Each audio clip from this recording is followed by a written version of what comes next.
Cześć kochani, witam wszystkich bardzo serdecznie po małej wakacyjnej przerwie. Dziś zapraszam Was do wspólnego przygotowania przepysznego japońskiego kake udon.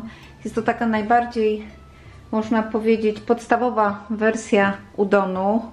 Myślę, że osoby, które lubią japońską kuchnię, będą chciały wypróbować ten przepis. Składniki oczywiście będziecie mieli wypisane w opisie filmu, więc już nie przedłużam i zapraszam do wspólnego gotowania.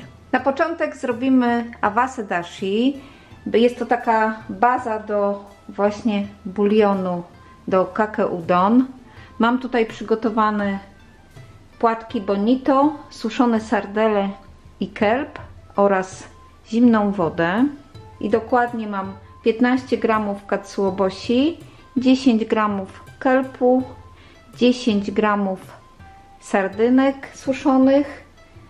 Ja już je wyczyściłam w środku. Nie mają też główek. Na początek wlewam tutaj do rondla 1 litr zimnej wody. Dodaję 10 g kelpu i sardynki suszone, również 10 g.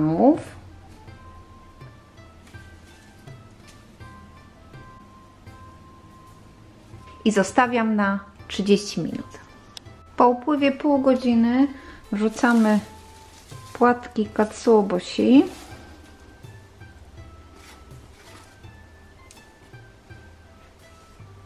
i zostawimy na kolejne 10 minut. I po 10 minutach musimy teraz na bardzo wolnym ogniu doprowadzić do takiego delikatnego wrzenia. Całość tutaj w rondlu już zaczyna zdecydowanie wrzeć, więc zmniejszę sobie jeszcze temperaturę. I teraz naprawdę na takim bardzo malutkim ogniu jeszcze niech te składniki sobie tutaj przez 5 minut się ze sobą łączą. No i jest sukces, kochani, bo w mojej kuchni unosi się piękny zapach dashi, który mi się bardzo miło kojarzy z Japonią, za którą bardzo tęsknię. Więc teraz już nie pozostaje nic innego jak przecedzić ten bulion. Najlepiej przecedzać przez ręcznik papierowy położony na durszlaku.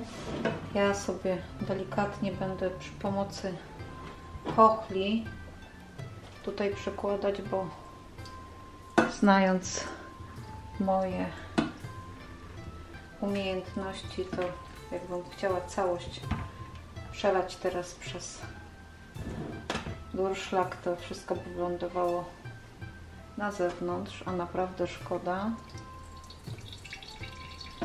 tych pyszności.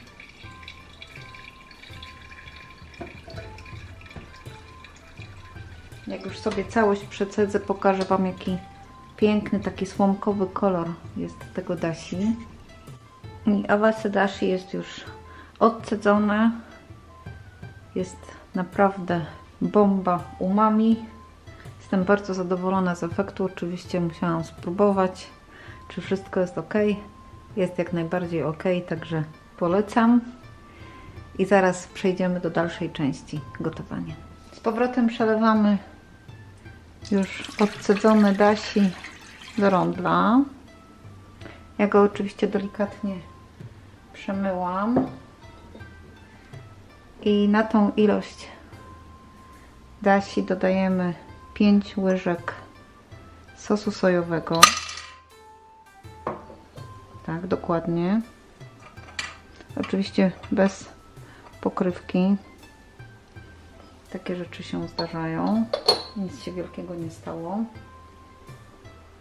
I dodajemy również 2 łyżki mirinu i połowę łyżeczki soli. I teraz musimy całość doprowadzić do momentu, kiedy zaczną się te składniki gotować. I od tego momentu musimy jeszcze poczekać 2 minuty, żeby alkohol, który jest zawarty w mirinie, się ulotnił. I właśnie od tego momentu czekamy 2 minuty. W garnku obok gotuje się już woda, w której będzie gotował się udon. Ja dzisiaj będę korzystać z mrożonego makaronu. Możecie oczywiście też użyć jak najbardziej makaron suszony. To już zależy od Was. Mnie najbardziej jednak podoba się taka wersja mrożona, albo jak mam czas, no to oczywiście robię makaron udon sama. W prawym górnym rogu będziecie mieli odnośnik do przepisu. No i mogę już wyłączyć, bo jest bulion do kake udon gotowy. Oczywiście, kochani, jeżeli nie chcecie robić awasy dashi od podstaw, to możecie też użyć takiego spruszkowanego dashi i naprawdę nic w tym złego. Ja tutaj oczywiście pokazuję taką wersję, która jest najbardziej zbliżona po prostu do naturalnego oryginału, bo lubię czasem się tak pobawić. No i oczywiście zachęcam, żebyście gotowali razem ze mną. I teraz na gotującą wodę wrzucam 3 porcje mrożonego makaronu udon. Gotujemy oczywiście taki makaron zgodnie z informacją na opakowaniu. Będę gotować maks 4 minuty. No i kochani, porcja pysznego, lśniącego udonu jest już w misce. I teraz musimy makaron dopełnić pysznym bulionem.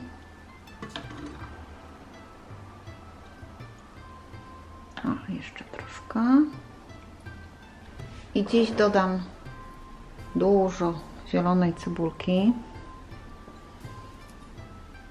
Nie może jej zabraknąć. I oczywiście w Japonii teraz tutaj wylądowałoby kamaboko fish, czyli takie ciasteczko rybne, no ale z przyczyn wiadomych nie mam takiego ciasteczka, więc przygotowałam sobie takie paseczki surimi, żeby było też tak troszeczkę dla klimatu. I teraz dodam troszkę shichimi togarashi. I kochani, nie pozostaje mi nic innego jak zjeść tą pyszną miskę udonu. Życzę Wam smacznego. Zachęcam Was oczywiście do wypróbowania tego przepisu. Wymaga on rzeczywiście troszkę pracy, ale jeżeli chcemy mieć taki autentyczny japoński smak w swoim domu, też musimy troszeczkę od siebie tutaj włożyć tych starań. Ściskam Was bardzo mocno i do następnego razu. Cześć!